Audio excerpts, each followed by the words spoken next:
Welcome back to the Can't Kick the Habit podcast, where it is a beautiful 17-degree Fahrenheit day in the beautiful state of Minnesota. It is snowing. It is looking great outside. That is the only reason I like winter, because it looks great outside. Um, Not so much the cold. Not a fan of that. But at my college, there is this thing that on the first kind of snowfall of the year, everybody grabs a tray out of the cafeteria, and there's this huge hill on our campus, and everybody takes a tray, and there's walkways that go up the trail, so they have to clear those, but there's still like that like icy, slippery, snowy piece left, and everybody sits on a tray and just you go down one at a time, four at a time in circles. It's a great time. So I had a lot of fun doing that last night with a lot of friends. So that was a good time. But today in this episode, we're going to be talking about how the Denver Broncos, how to fix them basically, because it's a disaster. Their expectations were to fight with the Chiefs for first place in the division, and now they're fighting with the Texans for the worst team in the league, which is a terrible thing to say because Russell Wilson's a Hall of Fame quarterback. Nathaniel Hackett's coming from a Green Bay offense that Aaron Rodgers just put up 2 MVP seasons. Their defense is the best in the league. So it's hard to say with all those things that the Broncos are fighting for the worst team in the league. But, things like this happen. Not very often, I might add, but they do happen. So I'm going to try my very best as a college student to fix the Denver Broncos, if you will. And you got to fire Hackett, whether it be right now or at the end of the season. He's got to go. It's just the penalties are huge. The Broncos I think they're the most penalized team in football. And, when you look at delay of game penalties, the Broncos have 6 delay of game penalties this year. The league average is 3.5. And the Broncos have double that. And that just shows me that Hackett, before giving up his play calling duties, he is not looking forward or adapting to the next series of downs or play or whatever. I mean, you take a look at coaches like Mike McDaniels, Kyle Shanahan, Matt LaFleur. These guys adapt and have like a few plays they try out, or they have a play and then they have like a few in their back pocket. So as soon as that play is over, boom, we're going on to this next play. And when I watch the Broncos and Nathaniel Hackett, it looks like they work a play and they're like, okay, that play worked a little bit. And then he looks at the playbook. He doesn't like advance. Like in chess, you got to think 3 moves ahead. I think Hackett's thinking 0 moves ahead. He's trying just to get through the first play, which led to him giving up his offensive play calling duties to Clint Kubiak. And it's just the coaching for penalties is just bad. I mean, we have 20 false starts, 12 offensive holdings. It's just we lead the league in penalties, and that's unacceptable when you're a team when the team has expectations to do really well, and you have that many penalties. It just sets you back further and further and further. And again, it's the bad play calling. I heard a story that at halftime, I think it was the Panthers game, the Broncos scripted like 5 to 10 plays that they're going to run in their drive in the second half. And just in the NFL, you can't just script plays. That's not how it works. You got to adapt. You say, oh, that did not work. Let me look at my 3 plays that I had set up. Which one would work based on what happened in the previous outcome? And you can't just script. If you could script the NFL, I know it feels scripted, but if you could script your plays, everybody would be doing it. But nobody scripts their plays at halftime. Everybody who scripts their plays at halftime, it fails miserably because the defense also adapts to how the offense was playing, and they change a little bit. So you can't just script plays and expect it to work. And Hackett's given up like all his duties. He's a veteran coach in the NFL, and his like 3rd week of the season, he had to bring in a senior assistant to help him out coach the game because he couldn't organize it himself. And that's just when you see a veteran coach bringing, like imagine like Bill Belichick or Andy Reid bringing in a senior assistant because they couldn't manage the game. I know those are 2 of the best coaches in the entire league, but Hackett's a veteran coach. He should not need some senior assistant to help him organize the game. That should not he should not happen.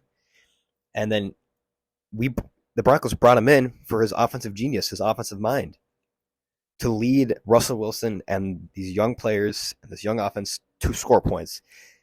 And he can't do it, so he gives up this play calling to Clint Kubiak. Like, what? We brought you in for offense. You're supposed to be calling the plays, and he just gives it up. So step one, you got to get rid of Hackett. He's not it. He's not the guy. He's not the coach. When you're supposed to have like a team that's supposed to have 10 wins, and you have 3, and you could end the season with 3 wins. I mean, looking forward, they play the Chiefs twice.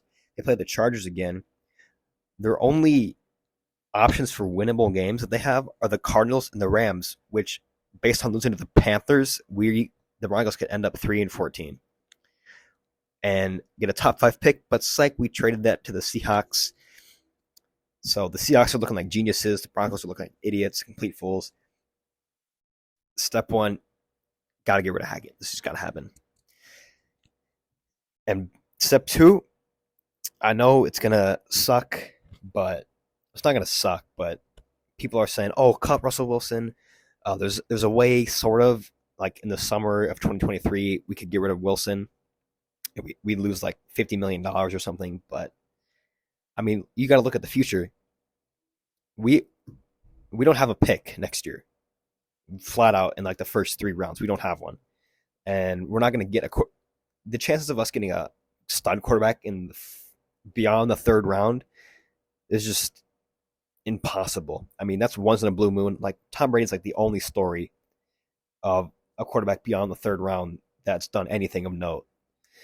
Maybe Mike White, but he's only played 5 games or so. So you got to look at the facts. We do not have a future if we cut Wilson. We do not have a future.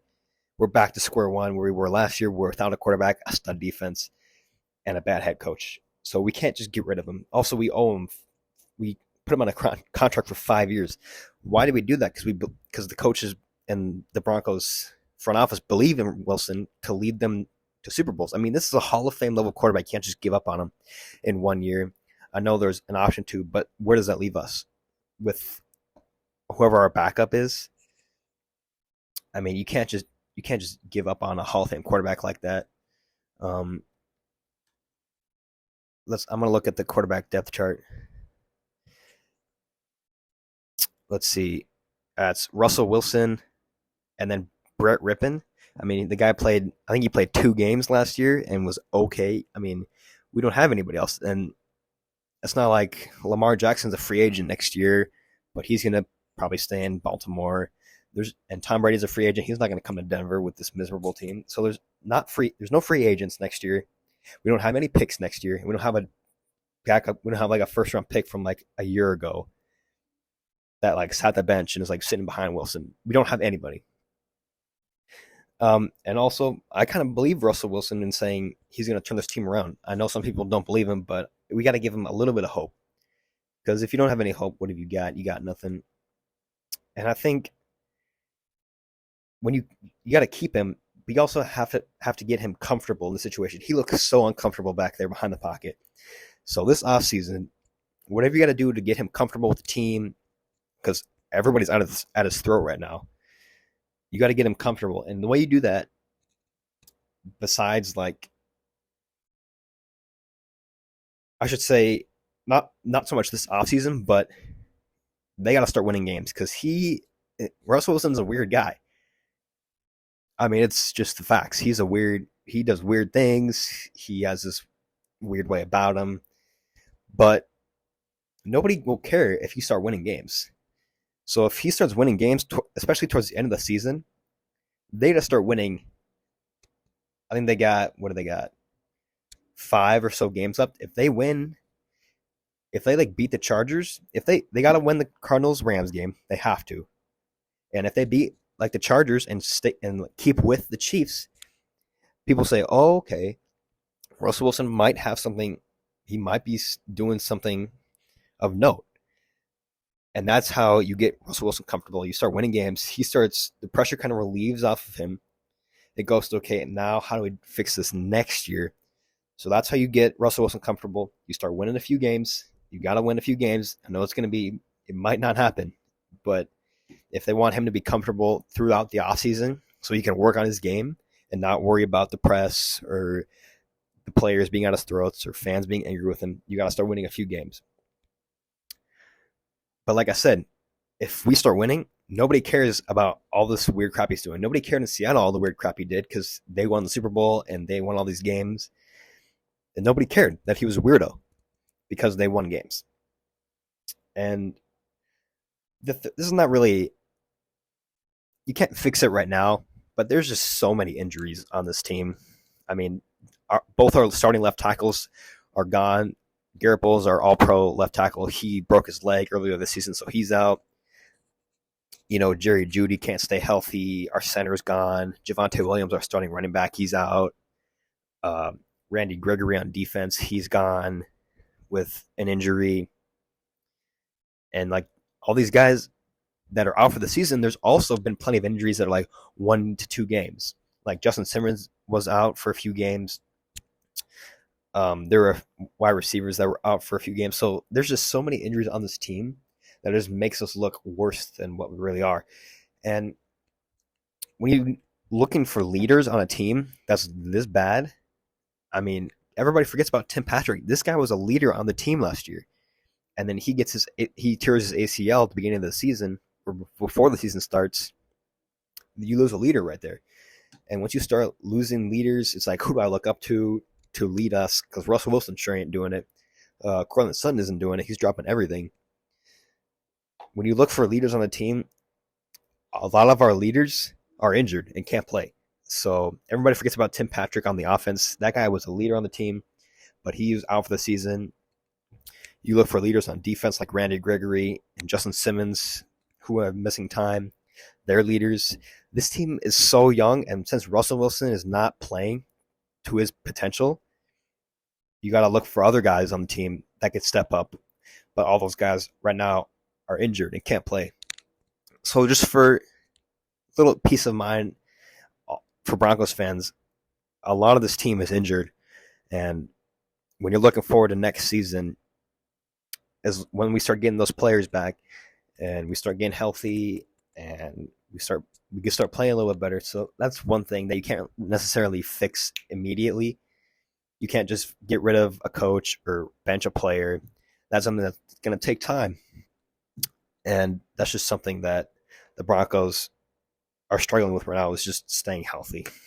And also, kind of the last thing, you got to keep that defense motivated, because right now they could care less about winning. I feel like you saw Mike Purcell yelling at Russell Wilson.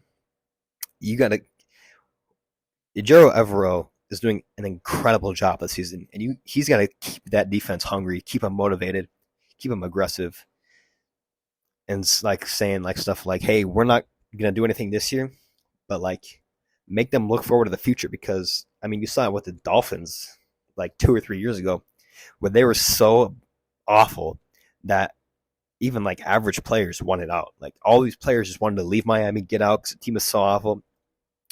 And then you look like a year or two later, they're one of the best teams in the league. So as long as you keep those young players aggressive, keep them hungry, keep them with the Broncos, I think the Broncos will do much better, because their defense is the best in the league. And if you keep them hungry, keep them aggressive, they'll do great things in the future. But it starts with, you got to get rid of Hackett. He's got to go.